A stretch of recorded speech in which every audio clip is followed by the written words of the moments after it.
Umusrooni akka jettetti reedii miti kan ispoonsaranaa ta'ee dubartii kana waan ta'eef baay'ee naa galateeffadha jetteedhi. Reediin immoo kanaadha manaa koo duree tokko otoo hin baasiin namni tonan gargaarii kan ispoonsara ta'ee gaggeesse anadha jedhe. Haati firoo immoo lakkii dubartii kan biraadhaatti jiru jechuun hammaga.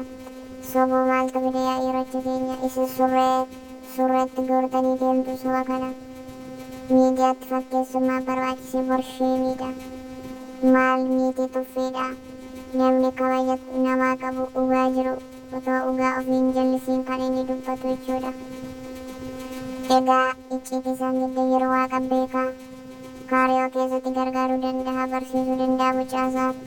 Isheenillee akka hojii hin galleef taasisuu danda'a. Ookee jennee fudhanna haa ta'u garuu dubbii kanaadaa kanarratti haati firoo yeroo jalqabaaf reedii qeeqaanii jirti jechuudha. Maaliif tokkoffaa nama ispoonsara ta'eef gaggeesse tokko tuffachuu jedhama. Maaliif reediin akkana jedhe hangaggeesse haadha manaa koo ispoonsara ta'e gargaare dubartii kanaadha manaa koo mucaa koo ispoonsara ta'e fudhatee gargaare tokko anaa tokko immoo dubartii kanadha jedhee maa hin galateeffanne kabajaan argitu. Namni keenya nama wal caashisa jechuudha. Nama mucaa ofii biyyaa bareedduu namaa geessu haadha manaa ofii namaa geessu akkas taanaan akka yaadutti reediin gammachuu hin qabu jechuudha. Haadha manaa kana gaggeessu mucaa ofirraa gaggeessu gammachuu hin qabu jechuudha keessa isaatti. Maaliif akkana jeen nama ispoonsara ta'ee ofitti fudhate sana jalqaba irratti reediin galateeffachuu qaba ture. Ummu firoo immoo galateeffatteetti naa galateeffaa jettee turte. Kanaafuu dhiironni keenya hin sabbakiina sabattanii nama miidiyaarraa dhaarsattanii hin sabbakiina. Haati manaa yoomiyyuu hin dubbattu dhugaa koo bukoo koo gadi hin baastu jettanii waan hin jirre hin fakkeessin. Akkunoo gaafa sirraa fagaatte akkanatti mooraalii caccabsiti jechuu akkumatti mooraalii cabsite eessatti si argite kana booda kolkoloo waan barbaadde haasa'uu dandeessi. Mee hanga eerina bira jirtutti bichaa kan gadi jennu jechuudha. Beektu miti faatachi. Rabbi amma abbaa manaa yoo dhabee naan daamunoo ta'e nan aara nan bakka raabshaatti kaasuun barbaada jechuudha. Gaafa ni naa daawwalee waliin haasofnee waliin xaxxabannee sagalee isaa aga'u garuu isin dura hammina yaaduuf qayrurree nan dhiisa jechuudha.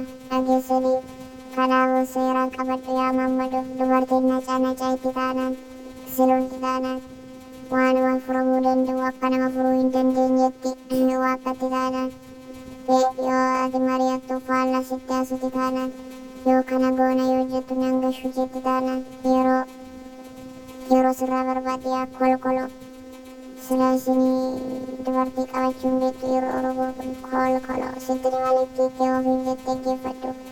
Nuti kana barbaadna afaan nagaa barbaadna jechuudha.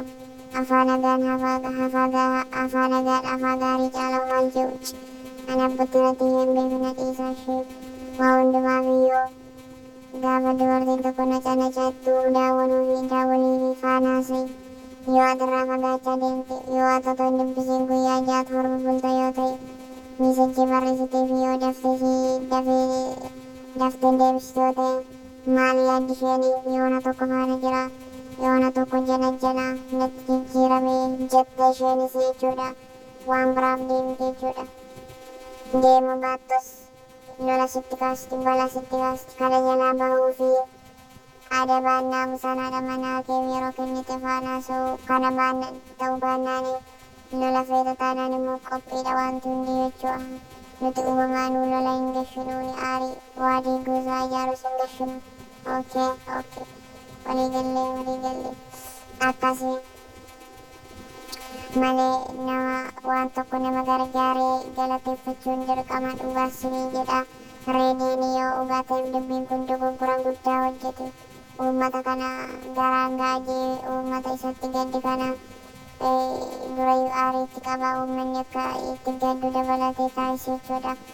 Gaalli digame yoo baate gaala nama gidduu waan nu galchu hin jiru. Garuu dubartii biraatti fidee gaafa iidaa gaafa ayyaanaa harka qabatee yeroo masaanuu sana faana deeme isheen kun qofumaan itti dhaga'amu. Dhugaa dubbachuu fi baay'ee dhukkuba guddaa achuu sanuu suura miidiyaa irratti arguun immoo dhukkuba guddaadha.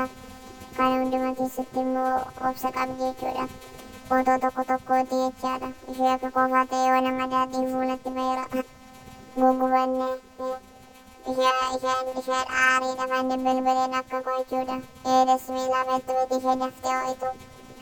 Hawaasa abbaan manaan irratti fuudhees waan akkanaa go'e ani yoona madaatiin ji'a lama keessatti natti baheera abiibti kiyya. Fuulli na gurraacha'ee na lawwaxame huuba fakkaattee du'ee aaree dhageessanii. Kana bayyoo abbaa mucaa koo ishee namni mucaan irraan godhannee abbaa manaa ta'eeyyuu. Wayinee balaachoo rabuuti masaanuu nurraa fixu. Masaanuu nurraa haa kaasu. Gahee jedhee addunyaa kanarraa masaanuu maxatu gahee haa fixu ameen jaayee faatachiif. Nuti masaanuun diina keenya dhugaa sirii jaa. Haadha akka masaanuu xalaanni deeman jira dachee kanarra. Aboo ishee ajjeesuun jabaarsa. Akkasii kanaaf uumu firoon immoo waa hundumaa obsa qabeetti fuula ifaatiin otoo hammeenyaa jaarsaa hinaa seenaan garratti geesse. Garuu gaafa wanti hundi daangaa darbee ana gargaarii jedhee nama biraa nama haadha manaa fi mucaasaa biyya biraatti fudhate tokko xiqqeessuun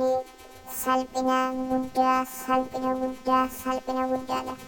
Otoo isin ta'e akka nama haadha mucaa koo Kanaadaatti naaf ate nama mucaa koo Kanaadaatti ispoonsara ta'e waan hundumaa na gargaaree naa xumuree dhiisee uummata gammachiisaa afaan nama narraa gabaayyoo of jechuutiin aanatu gargaaree ergee namni birrii tokko gargaaree tokko hin jiru jedhee reedii haati firoomoo aanna gargaaree ispoonsara naa ta'e dubartii Kanaadaa galateeffaa jette egaa kana waaqa beeka reedii maalis ta'u gargaaru ibsuu hin danda'u dhugaa dubbachuu fi maalis ta'u yaani dhiirri maalis ta'uu nama godhaa fi yeroo gaggeessaa kana ispoonsara minaamini isa kaan immoo namni biraa haa guutuu malee jalqaba irratti ishee galateeffachuu qaba ture reediin.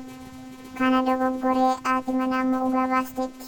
Tarii haati manaa kun na bira hin jiru mana baasan na go'a hamma na aarsee isa aarsuun qaba jettee tarii dhugaa reedii jallisuu dandeessi waaqatu beekaa. Uumuu firoo kana gooti jeellee hin yaada'u. Waa hundumaaf hooga fuula namaa beekna malee amala namaa keessaa kana hin beeknu walitti hin farannu. Nuti waan daldalan irraatii waan isaan irra unuuf ajandaadha. Xaataa hin qabu masaaniiti. Sanas ta'e kanas ta'e isheen Kanaadaa ufuudha dubbiin. Kanaadaa ufuu ishee baay'ee nama gammachiisa baga ishee gargaaree. Hundumaaf isiniin jedhaa galatoomaa sabiskiraabii sheerii naa godhaa. Warri fedha qabda warri na jaallattanii isiniin jedhaa. Viidiyoo bareedaa qoosaa taphasinii fidha kan ittiin hojii keessan hojjettanii miila namoo akkaataatti yeroo kam abbaan manaa namatti uriyu yeroo kam abbaan manaa kan nama dhiisee deemu yeroo kam haallalli guddaa ta'u yeroo kam kan inni dubartii ilaalu kan jiru irra haasudha miila namoo waan ta'eef faaxoteenii dhirsa qabdu tokko tokkoon kee gurra kee qorqoriitii. Qulqulleessiitii heerfoonitti ga'uutiin eegittiin distii qixashii akkuma qofa.